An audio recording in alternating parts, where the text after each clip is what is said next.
আল্লাহর কাছে ক্ষমা চাও, দুনিয়াটা কিছুই না রে যুবক। ওই কবরে যাওয়ার পরে গুনাহগারের কবরের দুই পার্শ্বের মাটির চাপ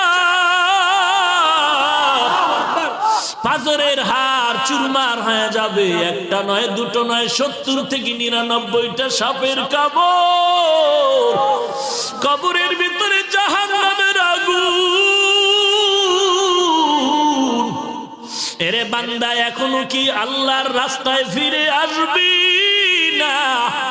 আল্লাহ দেখায় দেয় দুনিয়ার বিল্ডিং এর আগুনে কত যুবকের লাশ, আর চিৎকারের আওয়াজ, বাঁচাও বাঁচাও।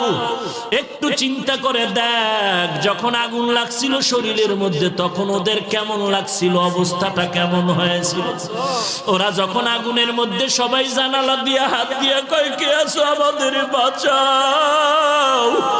আমাদের ডানে আগুন, বামে আগুন, চতুর্দিকে আগুন।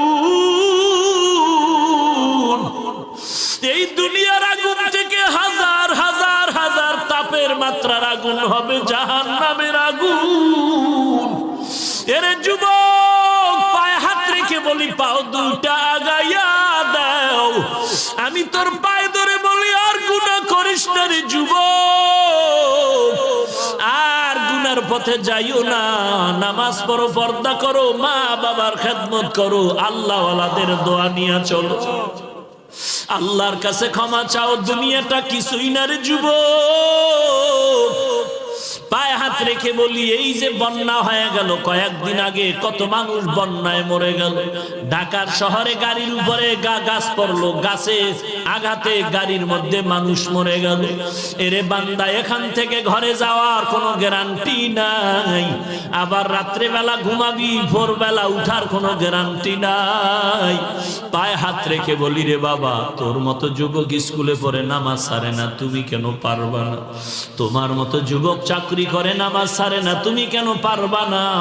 কিসের বাহাদুরি করো? কিছুই না। পায়ে হাত রেখে বলি, তওবা করে নাও, চোখের পানি ছেড়ে আল্লাহর কাছে ক্ষমা চাও, আর বলো, আল্লাহ, এই ময়দানে আমার মতো গুনাহগার কেউ নাই, তুমি মাফ করে দাও।